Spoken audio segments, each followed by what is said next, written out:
आज हम लोग करने वाले हैं some basic concepts of chemistry के कुछ इंपॉर्टेंट क्वेश्चंस।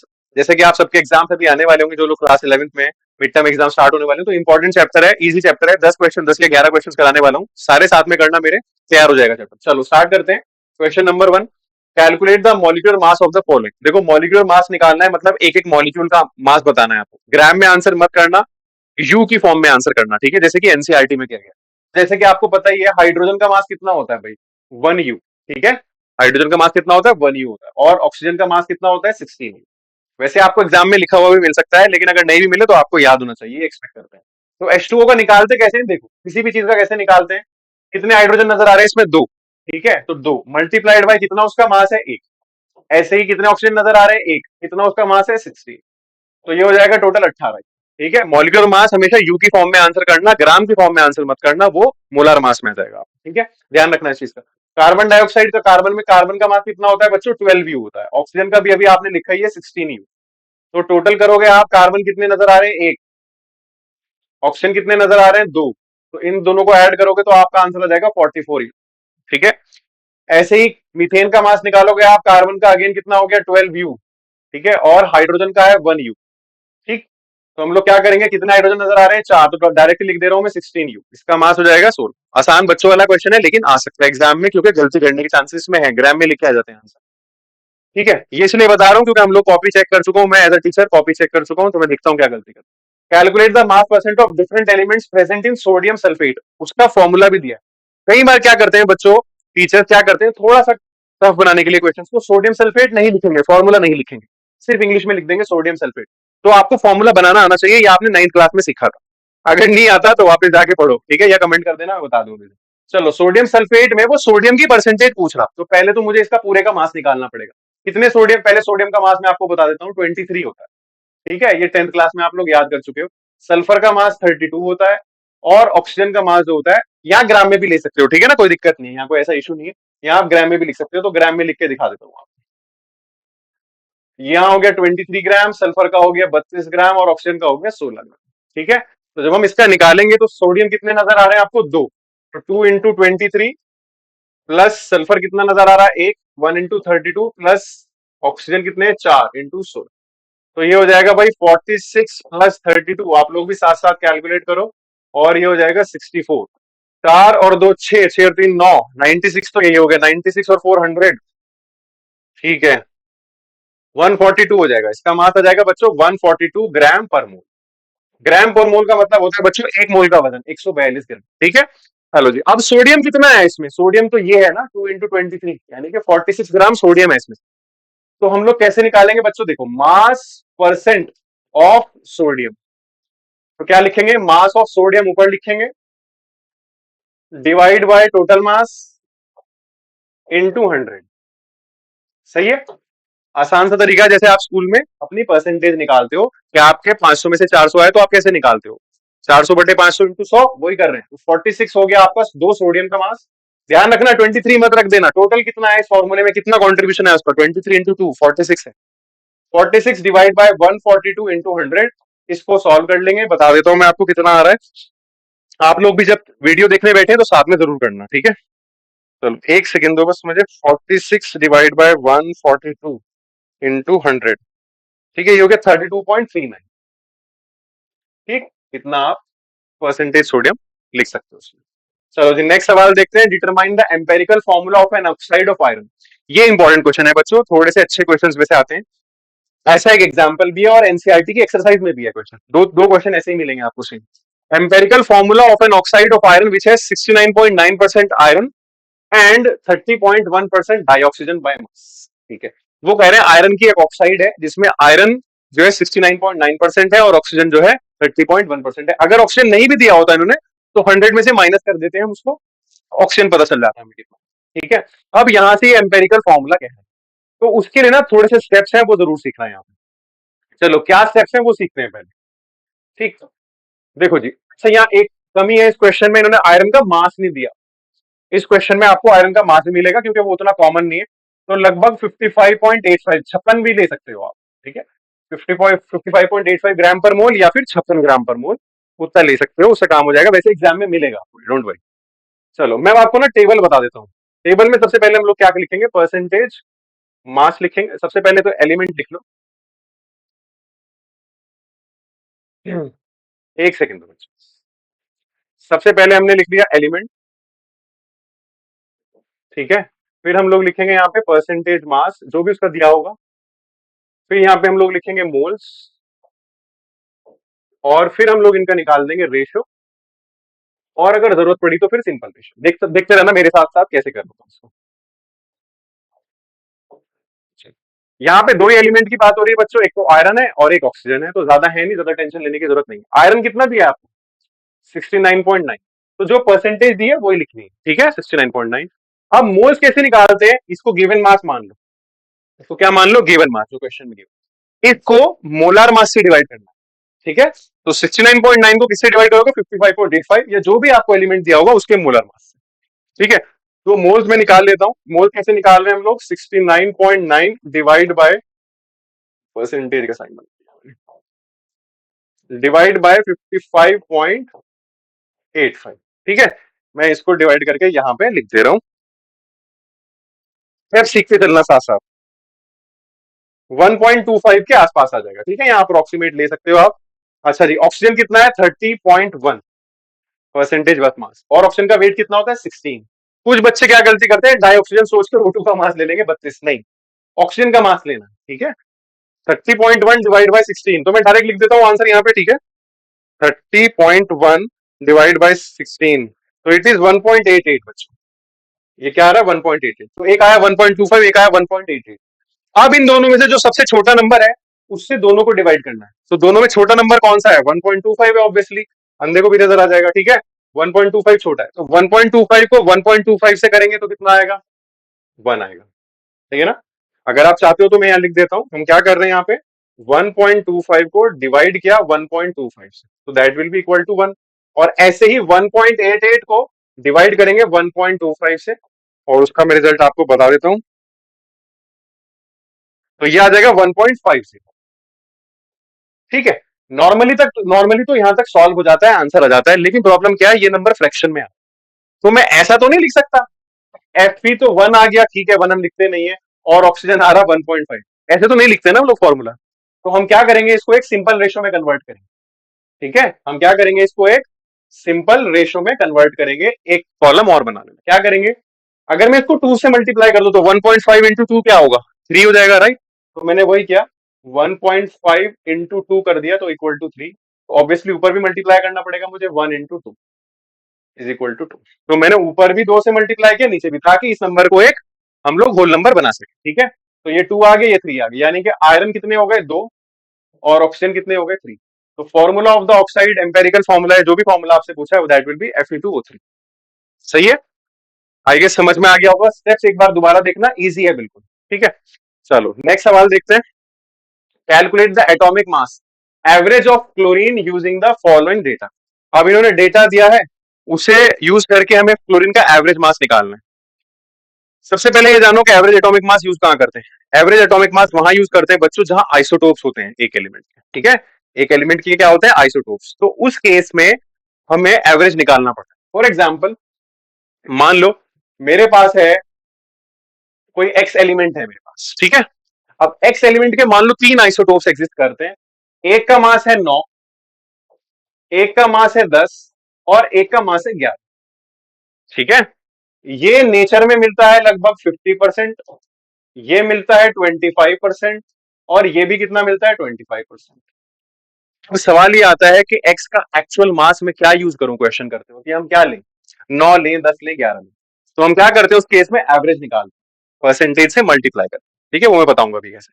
तो इस केस में ना मैं 9 ले सकता, ना 10 ले सकता, ना 11 ले सकता, एवरेज निकालना ही पड़ेगा।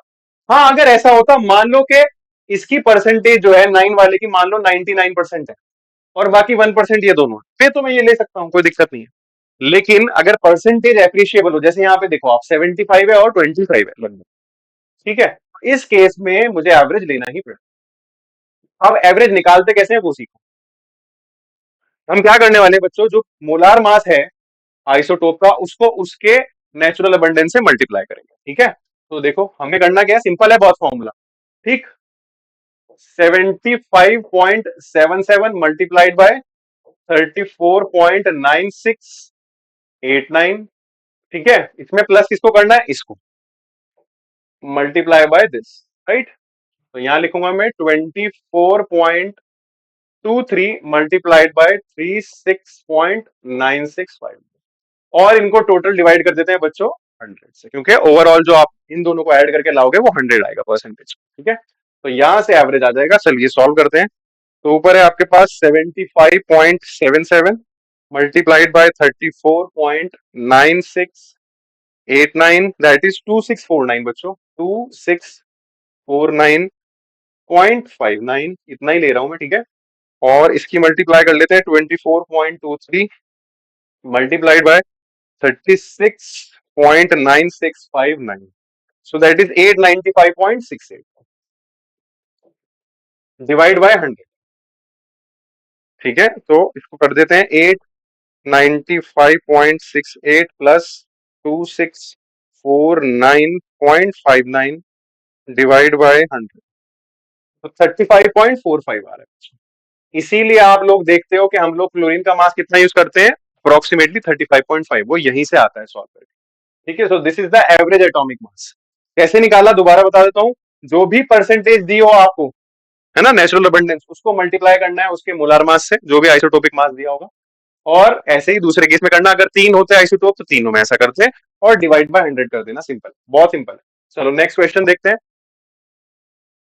Die nitrogen and dihydrogen, dinitrogen मतलब N2, डाई हाइड्रोजन मतलब H2, react with each other to produce ammonia. Simple सा है reaction, N2 plus H2 gives ammonia. Haber's process बोलते हैं बच्चों उसको, ठीक है। बैलेंस कर लूंगा तो यहाँ 3 आ जाएगा, यहाँ 2 आ जाएगा, ठीक है। फॉलोइंग क्या, अच्छा इक्वेशन लिखी है इन्होंने, सॉरी ये है। अब ये पूछ रहा है will any of the following to reactants, will any of the two reactants remain unreacted, ये कह रहा है क्या इनमें से कोई अनरिएक्टेड बचेगा। अमाउंट तो दिया नहीं है। If yes which one and what would be its mass. बच्चों क्वेश्चन थोड़ा सा मिसिंग है, कुछ कुछ तो यहाँ वेट वगैरह गिवन होगा। I will come back to this, ठीक है, इसको बाद में करेंगे। यहाँ पे थोड़ा डेटा कम, थोड़ा क्या डेटा नहीं है वो। चलो ये सिखा देता हूँ। ये क्वेश्चन आपका जेई में भी आ चुका है, ये क्वेश्चन सीख लो। Which of the following will have largest number of atoms. ऐसा लगेगा बहुत बड़ा सवाल है, इतनी सारी कैलकुलेशन नहीं, ज्यादा नहीं है। देखो ये पूछ रहा है लार्जेस्ट नंबर ऑफ आइटम्स किसमें होंगे। लार्जेस्ट नंबर ऑफ आइटम्स उसी में होंगे बच्चों जिसमें लार्जेस्ट मोल्स होंगे, ठीक है ना। तो हम लोग को क्या देखना है, लार्जेस्ट मोल्स देखने हैं। जिसमें जितने ज्यादा मोल्स उसमें उतने ज्यादा एटम्स, सिंपल है, ठीक है। अब मोल्स निकालने के लिए सर क्या करें, नंबर ऑफ मोल्स निकालने के लिए हम क्या करते हैं, गिवन वेट, ये गिवन वेट है बच्चों, और मोलार मास ये दिया है 197, ठीक है। तो 1/197, सॉल्व मत करना, यहीं पे छोड़ दो, ठीक है, ये गोल्ड का हो गया। सोडियम का कैसे निकालूंगा, number of moles of sodium, अच्छा यहाँ लिख देते हैं, ये गोल्ड के थे, ठीक है, Au। सोडियम के कैसे निकालूंगा, 1/23, उसका मास मुझे याद है। लिथियम का कैसे निकालूंगा, number of moles of lithium will be 1/7।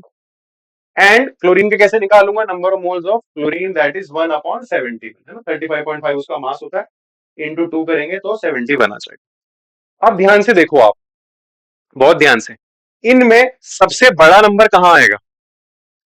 Numerator तो सबका सेम है 1 1 1 1, लेकिन डिनोमिनेटर सबका अलग है, इसका 197, इसका 23, इसका 7, इसका 7। जहां डिनोमिनेटर सबसे छोटा होगा वहां नंबर सबसे बड़ा आएगा। भाई जाहिर सी बात है, अगर मैं 1/2 लिखूं और 1/3 लिखूं, कौन बड़ा है, आप कहोगे सर ये बड़ा है, क्यों, क्योंकि इसका डिनोमिनेटर छोटा है। तो ऐसा ही यहाँ पे है बिल्कुल, ठीक है। तो सबसे ज्यादा मोल्स आएंगे बच्चों लिथियम के। आप चेक कर सकते हो, ये पेपर में आ चुका है जेई में, ठीक है। सबसे ज्यादा मोल्स किसके आ चुके हैं, लिथियम के, क्योंकि इसका डिनोमिनेटर सबसे छोटा है। तो जिसके सबसे ज्यादा मोल्स उसके सबसे ज्यादा एटम्स, तो आंसर हो जाएगा 1 ग्राम लिथियम, थर्ड ऑप्शन, ठीक है। सॉल्व नहीं करना था। चलो नेक्स्ट क्वेश्चन देखते हैं। What will be the mass of 112 carbon atom in gram. अच्छा, मतलब कार्बन 12 आइसोटोप है, अगर आपको नजर नहीं आ रहा है, ये पूछ रहा है कि कार्बन 12 आइसोटोप के एक एटम का मास बताओ ग्राम्स, ठीक है। अब देखो सिंपल सी बात, बहुत ही छोटी सी बात है कि 6.022 इंटू 10⁻23, बच्चों इसको बोलते हैं 1 मोल।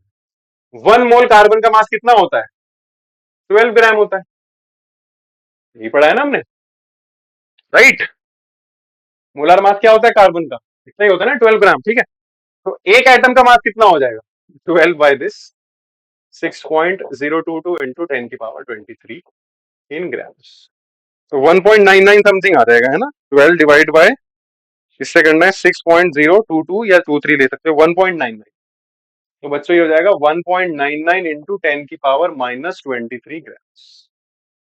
ये कार्बन के एक एटम का मास होता है, कार्बन 12 आइसोटोप के। ठीक है, इतना आसान है, देख सकते हो आप। आपको पता है 1 मोल का मास इतना होता है, और 1 मोल में कितने एटम होते हैं? इतने एटम होते हैं। तो मैंने डायरेक्ट लिख दिया, इतने एटम का मास 12 ग्राम, एक एटम का मास 12 डिवाइड बाय दिस नंबर। ठीक है, चलो नेक्स्ट क्वेश्चन देखते हैं। Calculate the number of atoms in each of the following. Again confusing है थोड़ा सा, ध्यान से समझना। देखो, नंबर ऑफ एटम्स पूछ रहे हैं सब में। ठीक, सबसे पहले 52 मोल्स, बहुत सिंपल है भाई। एक बात बताओ, 52 मोल्स में कितने एटम्स होंगे हीलियम के? हीलियम के है ना? हाँ, हीलियम ही है। ठीक है, 52 इंटू एन। एक मोल में कितने एटम्स होते हैं? एन एटम्स होते हैं ना हीलियम भाई। अगर ये मान लो हाइड्रोजन H2 होता, तो फिर तो हम 2 से भी मल्टीप्लाई करते, लेकिन हीलियम तो H ही है, मोनो एटॉमिक है ये तो, है ना? इस केस में जितने मोल लिखे उतने उसके इंटू एन कर दो, तो 50 इंटू एन। एन आपको पता है 6.022 इंटू 10⁻23, करने की जरूरत नहीं है, ये छोड़ दो, 52 एन हो गया। अब देखो 52 यू, जो मैं आपको समझाना चाह रहा था। 52 यू में हम क्या करेंगे? अब तुम्हें पता है एक हीलियम का मास जो होता है ना, वो 4 यू होता है। कितना होता है हीलियम का मास? 4 यू। ठीक है, 4 यू से डिवाइड कर देंगे हम 52 यू। तो जब तुम डिवाइड करोगे तो 13 आएगा। तो बच्चों ये 13 एटम्स हुए यहाँ 52 एन एटम्स हुए, ये सिर्फ 13 एटम्स हुए यहाँ। अब आ जाओ 52 ग्राम पे। अब यहाँ पे देखो, नंबर ऑफ मोल्स में निकालूं अगर, यहाँ पे 52 gram divide by molar mass क्या होता है? 4 ग्राम पर मोल। देखो, उसी चीज को एटॉमिक मास की फॉर्म में लिखा तो 4 यू लिखा था, मोलर मास की फॉर्म में लिखूंगा तो 4 ग्राम लिखूंगा। इतना ही डिफरेंस होता है उसमें। ठीक है, 4 ग्राम पर मोल। ग्राम से ग्राम कैंसिल हो जाएगा, तो ये आ जाएंगे 13 मोल्स। 13 मोल्स का मतलब क्या होता है बच्चों? 13 N. 13 into N atoms. Atoms पूछ रहा था वो। तो यहाँ 13 एन एटम्स है, यहाँ 13 एटम्स है, यहाँ 52 एन एटम्स है। अच्छा क्वेश्चन है, ठीक है, एग्जाम के लिए तैयार करना जरूर। और सब्सक्राइब जरूर कर देना, ठीक है, चैनल को। जो लोग पहली बार देख रहे हैं, शेयर कर देना अपने फ्रेंड्स लोग के साथ वीडियो को। और अपना WhatsApp group, Telegram group link है डला हुआ, उसको ज्वाइन जरूर कर लेना। ऐसे ही और बाकी चैप्टर का भी डालूंगा आपके एग्जाम से पहले। Calculate the mass of sodium acetate. ये कह रहा है सोडियम एसिटेट का मास बताओ। Required to make 500 ml of 0.375 molar aqueous solution. Aqueous solution का मतलब ये होता है बच्चों, उसमें सॉल्वेंट पानी है। अब क्वेश्चन को ध्यान से समझना। मान लो मेरे पास ये एक कंटेनर है, ठीक है, इसके अंदर मुझे कितना 500 ml का सॉल्यूशन बनाना। कितना ml का? 500 ml का। ठीक है सर। और कह रहा है उसकी मोलैरिटी इतनी होनी चाहिए। कितनी होनी चाहिए? 0.375। ये भी ठीक है, मान ली बात। अब वो आपसे ये कह रहा है कि ये सब करने के लिए कितना सोडियम एसिटेट में इस 500 ml में डालूं। यहाँ पे मैं कितना सोडियम एसिटेट डालूं ताकि उसकी मोलैरिटी इतनी आए और उसकी वॉल्यूम, तो खैर वो हमने ले ली 500 ml। सही है, क्वेश्चन समझ में आ गया होगा। दोबारा बता देता हूँ, दोबारा कंटेनर बना देता हूँ। वो ये कह रहा था कि मेरे पास 500 ml पानी है, इसमें मैं कितना सोडियम एसिटेट डालूं ताकि उसकी मोलैरिटी 0.375 आ जाए। आगे समझ में आ गया होगा। चल, मोलैरिटी का सवाल है, कंसंट्रेशन टर्म का भूलना नहीं, आता बहुत है एग्जाम। ठीक है, हर तरह के एग्जाम में देखने को मिलेगा, चाहे कोई भी कॉम्पिटेटिव हो, स्कूल के एग्जाम। चलो निकालना सिखाता हूँ। मोलैरिटी का फॉर्मूला होता है बच्चों, number of moles upon volume in litre. ठीक है, बिल्कुल सिंपल सा फॉर्मूला है। ठीक है, अब देखो अलग अलग तरीके हैं अलग अलग टीचर्स के, मैं ऐसे समझाऊंगा आपको। मैं पहले यहां से नंबर ऑफ मोल्स निकालूंगा बच्चों। एन निकालने के लिए मुझे वी से इधर से मल्टीप्लाई करना पड़ेगा, तो एन हो जाएगा मेरा मोलैरिटी इंटू वॉल्यूम। ठीक है, मोलैरिटी कितनी दी है? 0.375। अब आप एक चीज चेक करो, वॉल्यूम क्या लीटर में दी है? नहीं, एमएल में दी है, तो इसको पहले हम लीटर में कन्वर्ट कर लेंगे। 500 डिवाइड बाय 1000। ठीक है, 5/10 तो 0.5। ठीक है, तो 0.375 इंटू 0.5, यहां से हमारे नंबर ऑफ मोल्स आ जाएंगे। कितने आएंगे वो देखते हैं। ठीक है, आप लोग भी कैलकुलेट करना मेरे साथ साथ। तो 0.375 इंटू 0.5, तो दैट इज 0.1875। 0.1875 ये नंबर ऑफ मोल्स आए हैं, लेकिन हमसे क्या पूछा था? मास पूछा था। अब देखो, नंबर ऑफ मोल्स जो होते हैं ना बच्चों, वो होते हैं given weight upon molar mass. याद रखना, गिवन वेट जो है आपका वही बताना है हमें, है ना, क्योंकि हमें गिवन नहीं है, वही तो पूछ रहा है। और मोलर मास गिवन है 82.02, 82 भी ले सकते हो तो काम हो जाएगा। ठीक है, चलो, तो एन इंटू एम कर देंगे डब्ल्यू निकालने के लिए। सिंपल है, आप डायरेक्ट वहां भी रख सकते हो। तो 0.1875 इंटू मोलर मास कितना है? 82 ले रहा हूं मैं। ठीक है, आप भी लेके कर सकते हो, तो ये 15.375 आ जाएगा। 15.375 ग्राम। तो इतना सोडियम एसिटेट डालना पड़ेगा CH3CO। चलो नेक्स्ट सवाल। What is the concentration of sugar? ये कह रहा है क्या कंसंट्रेशन होगी। कंसंट्रेशन बोले तो बच्चों यहाँ पे मोलैरिटी पूछ रहा है, ठीक है। What is the concentration of sugar in mole per litre, है ना। यहां से मुझे पता चला मोल पर लीटर की यूनिट किसमें आती है, मोलैरिटी। ये शुगर है ना। इसका मोलर मास कितना आता है बच्चों, 342। याद रख लो, ठीक है, बार बार कैलकुलेट करने की जरूरत नहीं है। 342 ग्राम पर मोल। वैसे क्वेश्चन में दिया होता है, लेकिन अगर नहीं भी दिया हो तो काम चला सकते हैं। If it's 20 gram are dissolved in enough water to make a final volume up to 2 litre. ये कह रहा है कि जो वॉल्यूम ऑफ सॉल्यूशन है वो 2 लीटर हो जानी चाहिए, और उसमें 20 ग्राम क्या डाला, सुक्रोज। बताओ उसकी कंसेंट्रेशन क्या। तो आप सबको पता है सज्जन लोगों को, मोलैरिटी हम लोग N/V से निकालते हैं, सिंपल। लेकिन मेरे पास N नहीं है, ठीक है। तो पहले मैं N निकालूंगा बच्चों। N कैसे निकालूंगा, गिवन वेट कितना है, 20 ग्राम डाल रहे हैं, और मोलार मास कितना बताया मैंने, 342। सॉल्व कर लो बच्चे, थोड़ी हो आप लोग, सॉल्व कर लोगे, बच्चों वाली मैथ्स है। 0.058, ठीक है, 0.058। मेरे मिट्टी के शेरों यही आएगा, ठीक है। चलो मोलैरिटी निकाल देते हैं अब यहां से, 0.058, और ये है कितना, 2 लीटर। लीटर में है तो चेंज करने की जरूरत है नहीं, ठीक है। तो यहां से इसको डिवाइड कर देते हैं, 0.058 डिवाइड बाई 2, तो 0.029। इसको ऐसे लिख लो आप, या फिर क्या लिख लो, 2.9 इंटू 10⁻⁻2 मोलर। ऐसे भी लिख सकते हो, मोल पर लीटर भी लिख सकते हो। आसान सवाल है, ठीक है। चलो next question. Calculate the molarity of a solution of ethanol in water. ये कह रहा है एक सॉल्यूशन बनाया, ठीक है, जिसमें इथेनॉल डाला हमने, और मोल फ्रैक्शन इथेनॉल की कितनी दी है, 0.04 से। देखो ऐसा क्वेश्चन कैसे करते हैं, मोल फ्रैक्शन इसमें यूज होने वाली है, ठीक है। अब मोल फ्रैक्शन ऑफ इथेनॉल का मैं पहले आपको लिख के दिखा दूं क्या होता है। मोल फ्रैक्शन ऑफ इथेनॉल का मतलब होता है number of moles of ethanol पर रखेंगे, डिवाइड करेंगे टोटल मोल से, number of moles of ethanol plus number of moles of water, क्योंकि उसने पानी में डाला है, इथेनॉल इन वाटर, ठीक है ना। सही है। तो ये चीज है, ये गिवन है हमें। मोल फ्रैक्शन ऑफ इथेनॉल कितनी है, 0.040। ठीक, हमें पहले क्या करने पड़ेंगे, मोल्स निकालने पड़ेंगे, एन इथेनॉल निकालना पड़ेगा। अब वाटर के मोल्स तो है नहीं अपने पास, ठीक है। अब ध्यान से देखो, 1 लीटर H2O जो होता है बच्चों, वो 1000 ml के बराबर होता है, तो पता ही है। और 1000 ml 1000 ग्राम के बराबर होता है, क्योंकि वाटर में डेंसिटी क्या मान के चलते हैं हम लोग, मतलब लेके चलते हैं 1 ग्राम पर ml। वाटर की डेंसिटी कितनी होती है, 1 ग्राम पर ml। खास बात यह है कि जितनी वॉल्यूम होगी उतना ही वेट होगा, तो अगर 1000 ml है तो 1000 ग्राम होगा, ठीक है। तो यहां से मैं वाटर के मोल्स निकाल सकता हूं बच्चों। कैसे, गिवन वेट हो गया मेरा 1000, और डिवाइड बाय 18। 18 मतलब मोलर मास ऑफ वाटर, ठीक है। तो ये डिवाइड करोगे तो ये आ जाएगा 55.55। बस यही चाहिए था हमें, यहाँ पे पुट कर देंगे उसको। ये है आपका 0.040। Number of moles of ethanol मुझे नहीं पता है, number of moles of ethanol हम लोग निकालेंगे प्लस 55.5, ठीक है। यहां से मल्टीप्लाई कर देंगे, मल्टीप्लाई करके बताओ क्या आ रहा है, 55.55 इंटू 0.040, तो 2.222, तो ये आ जाएगा आपका 2.222 प्लस 0.040 number of moles of ethanol से मल्टीप्लाई कर दिया, is equal to number of moles of ethanol, ठीक है। इसको इधर ले जाऊंगा, माइनस हो जाएगा, तो 1 - 0.040, तो 0.96 आ जाएगा यहाँ पे, 0.96, ठीक है जी। Number of moles of ethanol divide, और सॉरी इधर है 2.222, तो 0.96 से डिवाइड कर देंगे इसको। तो 2.222 डिवाइड बाय 0.96, तो 2.314 कितना आ जाएगा ये, 2.314 number of moles of ethanol. अच्छा क्वेश्चन था बच्चों, ठीक है। ये number of moles of ethanol आए हैं, अभी आपसे फिर मोलैरिटी पूछा है, तो मोलैरिटी आपको बताइए, moles upon volume in litre.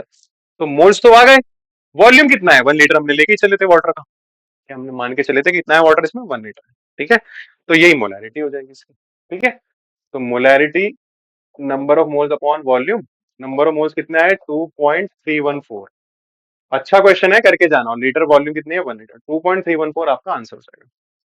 सही है, आसान क्वेश्चन है, लेकिन होगा तभी जब आप प्रैक्टिस करके जाओगे साथ में। चलो नेक्स्ट सवाल देखते हैं। ये शायद लास्ट क्वेश्चन है। हाँ ये लास्ट क्वेश्चन है, ध्यान से समझना, थोड़ा बड़ा है क्वेश्चन। कंसेप्ट दो तीन यूज हो रहे हैं। एक वेल्डिंग फ्यूल है, वेल्डिंग आप सबको पता है वेल्डिंग क्या होती है, ठीक है। Contains carbon and hydrogen only, उसके अंदर कार्बन और हाइड्रोजन है। वो कह रहा है एक वेल्डिंग फ्यूल है जिसके अंदर कार्बन और हाइड्रोजन है, ठीक है। Burning a small sample of it in oxygen gives 3.38 gram carbon dioxide. वो कह रहा है उसको जलाया हमने थोड़ा सा, उस फ्यूल को, है ना, जैसे पेट्रोल होता है बाइक में, ठीक है। तो उस फ्यूल को जलाया तो उससे इतने ग्राम कार्बन डाइऑक्साइड मिली, इतने ग्राम वाटर मिला, एंड नो अदर प्रोडक्ट। सही है, बढ़िया, कार्बन डाइऑक्साइड और वाटर मिला। अब वॉल्यूम ऑफ 10 लीटर, ठीक है ना, उसी की वॉल्यूम की बात कर रहे हैं जो हमारा फ्यूल है।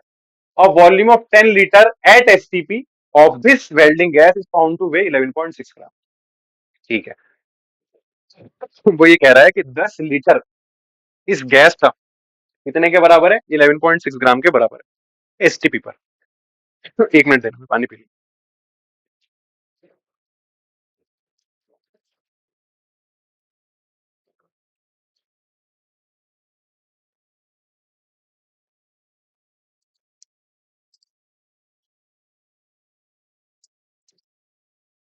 चलो, अब ये पूछ रहा है आपसे इसमें तीन चीजें, empirical formula, molar molar mass of the gas and molecular formula. अच्छा क्वेश्चन है, ध्यान से समझना, एनसीईआरटी के ऐसे क्वेश्चन हैं जो कंपटीशन में पूछे जाते हैं, उसी लेवल का सवाल है।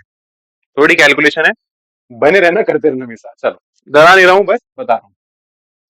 सबसे पहले तो देखो उस फ्यूल को जलाने पे कितनी ग्राम कार्बन डाइऑक्साइड मिली, 3.38 ग्राम, ठीक है। अब एक बात बताओ, 1 मोल कार्बन डाइऑक्साइड कितने के बराबर होती है, अभी भी बताया था 44 ग्राम के बराबर होती है ना, 44 ग्राम के बराबर, ठीक।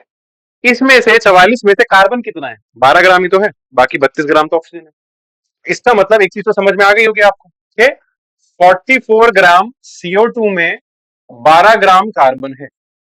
तो 1 ग्राम CO2 में कितना होगा, 12/44, ठीक। और यहाँ कितना है, 3.38 ग्राम। तो 3.38 ग्राम कार्बन डाइऑक्साइड में 12 डिवाइड बाय 44 इंटू कितना होगा, 3.38, इतने ग्राम कार्बन है। पहले ग्राम ऑफ कार्बन निकाल लिए हम लोग, ठीक है। चलो सॉल्व करो मेरे साथ साथ। 12 डिवाइड बाय 44 इंटू 3.38, तो दैट इज 0.92। आप लोग हाथ से सॉल्व करना क्योंकि आपको एग्जाम देना है जाके, मुझे नहीं देना, ठीक है। तो ये हो गया आपका 0.92 ग्राम कार्बन, ठीक है। 0.92 है, मैंने 0.92 ले लिया। ऐसे ही एग्जैक्टली आपको वाटर निकालना है। अब देखो 1 मोल H2O कितना होता है, 18 ग्राम के बराबर होता है, सही है। लेकिन इसमें से हाइड्रोजन कितना है, सिर्फ 2 ग्राम, ठीक है। तो मैं बोल सकता हूं 18 ग्राम पानी के अंदर सिर्फ 2 ग्राम हाइड्रोजन है।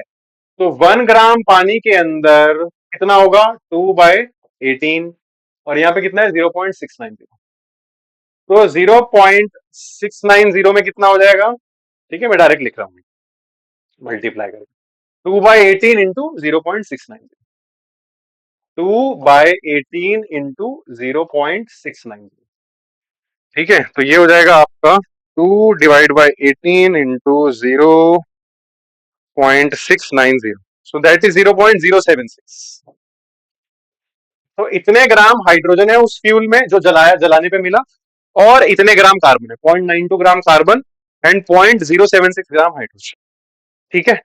अब ये देखेंगे हम लोग ये कितनी परसेंटेज है, 3.38 की ये कितनी परसेंट है, ठीक है। तो मुझे पता चल जाएगा कि परसेंटेज ऑफ कार्बन कितनी है उस फ्यूल में, एंड परसेंटेज ऑफ हाइड्रोजन कितनी है। आपको याद होगा एम्पेरिकल फॉर्मूला निकालने के लिए हमें परसेंटेज चाहिए होती है। एम्पेरिकल फॉर्मूला अगर इसका हमें बताना है, जो पहला क्वेश्चन है, तो उसके लिए मुझे दोनों की क्या चाहिए, परसेंटेज। तो मुझे अमाउंट तो पता चल गया कि 3.3 ग्राम कार्बन डाइऑक्साइड में से 0.92 ग्राम कार्बन है, और 0.690 ग्राम ऑफ वाटर में 0.076 ग्राम हाइड्रोजन है, लेकिन मुझे परसेंटेज नहीं पता। तो देखो परसेंटेज निकालेगा, ठीक है।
परसेंटेज ऑफ कार्बन कितना हो जाएगा 0.92 इंटू 100, तो दैट इज 92% लगभग। एंड परसेंटेज ऑफ हाइड्रोजन कितना हो जाएगा उसमें 0.076 इंटू 100, तो दैट इज इक्वल टू लगभग 7.6, है ना। तो मतलब वही 8 के अप्रोक्सीमेट 92 एंड 8 100 हो जाएगा, ठीक है। इतने के लगभग आ जाएंगे इसके अंदर। अब आपको पता है हम लोग कैसे निकालते थे, सबसे पहले हम एलिमेंट का कॉलम बनाते थे, यहाँ कार्बन और हाइड्रोजन लिख देंगे, उसके बाद हम परसेंटेज मास का फॉर्मूला, परसेंटेज मास लिखते थे, उसके बाद हम मोल्स लिखते थे, और उसके बाद हम रेशो लिखते थे। तो देखो एम्पेरिकल फॉर्मूला कितना आसानी से निकलेगा। परसेंटेज ऑफ कार्बन कितनी दी है आपको 92, और ये कितनी है 7.6, ठीक है। तो मोल्स निकालने के लिए क्या करते हैं आपको पता ही है, इसके मोलर मास से डिवाइड करेंगे। कार्बन का मोलर मास कितना होता है 12, तो 92 डिवाइड बाय 12, 7.6 आ रहा है, ठीक है। और 7.6 को हम 1 से डिवाइड करेंगे क्योंकि हाइड्रोजन का मोलर मास 1 होता है, 7.6 डिवाइड बाय 1 7.6, ठीक है। ये आ गई। अब इनमें जो छोटा नंबर होता है उससे दोनों को, पूरी टेबल को डिवाइड करते हैं, दोनों ही बराबर है, तो 7.6 डिवाइड बाय 7.6 1, 7.6 डिवाइड बाय 7.6 1। तो कार्बन भी 1 आ गया और हाइड्रोजन भी 1 आ गया, तो हम लोग क्या लिख सकते हैं CH, ये आ गया हमारा एम्पेरिकल फॉर्मूला, ठीक है। मैं लिख देता हूं इसको,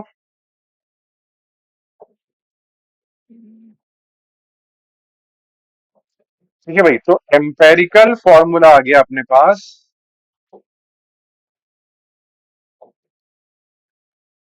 क्या CH, ठीक है। ये आ गया अपने पास एम्पेरिकल फॉर्मूला, इंपॉर्टेंट चीज है, आई होप ये समझ में आ गया होगा आपको। चलो बाकी की चीजें निकालते हैं इसकी।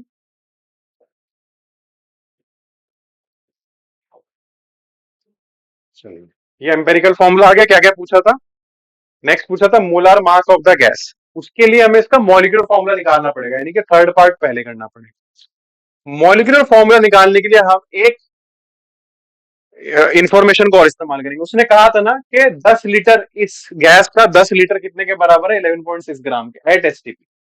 चलो बस इतना ही चाहिए था। देखो at STP 1 mole of any gas is equal to 22.4 litre, ये आपको पता ही होगा। 1 मोल ऑफ एनी गैस इसके बराबर होता है 22.4 लीटर, ठीक है। चलिए जी, तो यहां से वो हमें क्या कह रहा था कि 10 लीटर जो है वो कितने के बराबर है 11 पॉइंट समथिंग के, 11.6 के, ठीक है। तो मैं मोल्स निकाल लूं पहले इस गैस के, बिल्कुल निकाल सकते हैं। नंबर ऑफ मोल्स कैसे निकालूंगा, 10 डिवाइड बाय 22.4, ठीक है। समझ में आ रहा है मोल्स कैसे निकालते हैं, given volume divide by molar volume. तो 10 डिवाइड बाय 22.4 ये कर देंगे, देखो कितना आता है 0.446, कितना आ रहा है 0.446। इसका मतलब 0.446 मोल्स का वजन 11.6 ग्राम है। हो गया काम, ठीक है ना, मोलर मास आ जाएगा यहां से हमारे पास, ठीक है। तो एन किसके बराबर होता है, given weight upon molar mass के बराबर। एन कितना है 0.446, और डिवाइड कर देंगे इसको हम लोग किससे, मोलर मास निकालना है ना हमें, तो molar mass will be equal to W upon N. तो W कितना है 11.6 ग्राम डिवाइड बाय 0.446, यहां से आ जाएगा 11.6 divide by 0.446, so that is 26। कितना आ रहा है बच्चों, ये आ रहा है 26.008 आ रहा है, 26 मान के चल सकते हो। तो 26 ग्राम पर मोल, ये हमारा आ गया क्या, मोलार मास, ठीक है। इस गैस का मोलर मास भी हमारे पास आ गया कितना 26 ग्राम, ठीक है। अब आपको एक चीज और सिखाता हूं, अब एक चीज निकालते हैं हम लोग एक्स। एक्स क्या होता है, molar mass divide by empirical formula mass, ये याद रखना। एक्स, कुछ लोग एन लिखते हैं, मैं इसको एक्स लिख रहा हूं क्योंकि मैंने एन मोल्स के लिए यूज कर लिया। तो मोलार मास कितना है बच्चों भी 26। एम्पेरिकल फॉर्मूला मास हमने नहीं निकाला, वो हमने गलती करी। देखो एम्पेरिकल फॉर्मूले से ही एम्पेरिकल फॉर्मूला मास आ जाएगा। कार्बन का कितना होता है 12, हाइड्रोजन का कितना होता है 1, तो 12 प्लस 1 कितना हो गया 13 हो जाएगा। ठीक है ना। तो एम्पेरिकल फॉर्मूला मास ये आ गया आपका EFM, लिख लो ना इसको, एम्पेरिकल फॉर्मूला मास। चलो यहाँ पुट करते हैं फॉर्मूले में। एम्पेरिकल फॉर्मूला मास है 13, तो 13/26/13 यानी कि 2। एक्स का वैल्यू आ गया 2। अब बताता हूँ क्यों निकाला एक्स। जो हमारा मॉलिक्यूलर फॉर्मूला होता है, पूरा लिख देता हूं मैं, ये याद रखना जो यहाँ पे लिख रहा हूं, molecular formula is equal to x multiplied by empirical formula. Very very important, ठीक है, ये याद रखना। तो मॉलिक्यूलर फॉर्मूला हमें निकालना था, एक्स का वैल्यू कितना आया 2, एम्पेरिकल फॉर्मूला क्या था CH, तो ये हो जाएगा आपका C2H2। देखो सब निकाल दिया, यानी कि कौन सी गैस है आपकी, इथाइन, ये होता है C2H2। ठीक है, 10th क्लास में ही पढ़ के आए हो आप, इथाइन फैमिली का, एल्काइन फैमिली का पहला। और अगर आपको अपना आंसर चेक करना है तो देखो इसका मास कितना आ रहा है, 12×2 = 24 और 2 26, और 26 ही हमारा मास आया था, तो आप मतलब सही जगह पे पहुंच गए। तो वो जो गैस वेल्डिंग की जो गैस यूज हुई थी दैट इज C2H2। ठीक है, समझ में आ गया। थोड़ा कंसेप्ट ज्यादा था इसमें, 2-3 चीजें लग रही थी, लेकिन ध्यान से समझना था। ठीक है, तो आई होप ये समझ में आ गया होगा। नेक्स्ट चैप्टर यानी कि स्ट्रक्चर ऑफ एटम के क्वेश्चंस भी ऐसे ही लेके आऊंगा, इंपॉर्टेंट क्वेश्चंस। इसके अलावा और कोई क्वेश्चन में आपको डिफिकल्टी आ रही हो समझने में, तो कमेंट कर देना। पूरी एनसीईआरटी पंच सीरीज है ये, जिसका पहला लेक्चर है ये, पूरा लेक्चर मैंने पूरी एनसीईआरटी कवर करेंगे हम ऐसे ही। हर चैप्टर के इंपॉर्टेंट क्वेश्चन या वो क्वेश्चन जो जनरली एग्जाम से पूछे जाते हैं आपके स्कूल्स में भी, कंपटीशन में भी, वो सारे कराऊंगा। सीरीज को फॉलो जरूर करना आप लोग, यूट्यूब पे फॉलो कर लो। और जिन लोगों को डिटेल में चीजें समझनी है, कंपटीशन लेवल पे पढ़ना है, तो वो लोग आप मेरा कोर्स ज्वाइन कर सकते हो। ठीक है, उसके लिए आप मुझे मैसेज कर देना मेरे व्हाट्सएप पे, व्हाट्सएप लिंक वहां पे है, मैं आपको बता दूंगा कैसे ज्वाइन करना है। बहुत नॉमिनल फीस है, बहुत ही बेसिक फीस है। चलो, तो नेक्स्ट वीडियो मिलेंगे आपको स्ट्रक्चर ऑफ एटम के साथ, स्ट्रक्चर ऑफ एटम के क्वेश्चन के साथ। तब तक के लिए take care, bye bye, good night, शब